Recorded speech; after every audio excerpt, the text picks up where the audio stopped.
சம்மாந்துறை காரைதீவு மாவடிப்பள்ளி பாலத்துக்கு அருகிலிருந்து இன்று மேலும் 3 சடலங்கள் மீட்கப்பட்டிருக்கின்றன.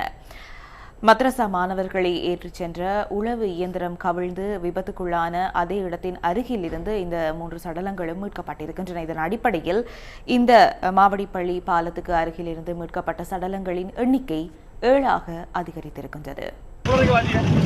சம்மாந்துறை பகுதியைச் சேர்ந்த 28 மற்றும் 19 வயதான 2 இளைஞர்களும் சிறுவன் ஒருவரும் சடலங்களாக மீட்கப்பட்டுள்ளதாக போலீசார் கூறினர்.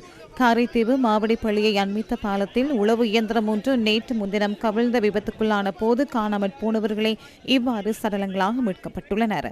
மദ്രസാவில் கல்வி கற்ற மாணவர் ஒருவரும் உளவு இயந்திரத்தின் சாரதி மற்றும் உதவியாளர் ஆகியோருமே சடலங்களாக மீட்கப்பட்டுள்ளனர். சடலங்கள் சம்மாந்துறை வைத்தியசாலைக்கு கொண்டு செல்லப்பட்டுள்ளன. உளவு இயந்திரம் கவிழ்ந்த விபத்துக்குள்ளானதில் காணாமற் போனவர்களில் 4 ஜனாசாக்கள் நேற்று மீட்கப்பட்டன. இந்த ஜனாசாக்கள் நேற்றிரவு சம்மாந்துறையில் நல்லடக்கம் செய்யப்பட்டன. அம்பாறை நெந்தவூரில் மதரசா ஒன்றில் கல்வி கற்ற மாணவர்களை பாதுகாப்பாக வீடுகளுக்கு அனுப்புவதற்கு மதரசா நிர்வாகம் நேற்று முன்தினம் நடவடிக்கை எடுத்தது. கடும் மழையினால் மதரசாவின் விடுதி உள்ளிட்ட சில பகுதிகளில் வெள்ளம் நிறைந்தமையினால் மாணவர்களை வீடுகளுக்கு அனுப்பி வைக்க வேண்டும் என்ற நோக்கத்தில் இந்த நடவடிக்கையினை எடுத்ததாக மதரசா நிர்வாகம் தெரிவித்தது. இதற்கமைய பஸ் ஒன்றில் சுமார் 30 மாணவர்களை உத்தியோகத்தர்களுடன் நேற்று முன்தினம் பிற்பகல் பாதுகாப்பாக அனுப்ப நடவடிக்கை எடுக்கப்பட்டது.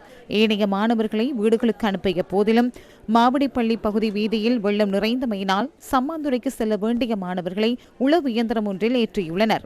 இதன்போது உளவு இயந்திரத்தில் 11 மாணவர்களும் உளவு இயந்திரத்தின் சாரதியும் மேலும் 2 உதவியாளர்களும் இருந்ததாக தெரிவிக்கப்படுகின்றது. இந்த நிலையில் மாவடிப்பள்ளி பாலத்தினை அண்மித்த பகுதியில் உளவு இயந்திரம் கட்டுப்பாட்டினை இழந்து கவிழ்ந்து விபத்துக்குள்ளானது. உளவு இயந்திரத்தில் பயணித்த 14 பேரில் 5 சிறுவர்கள் நேற்று முன்தினம் இரவு பாதுகாப்பாக மீட்கப்பட்டனர்.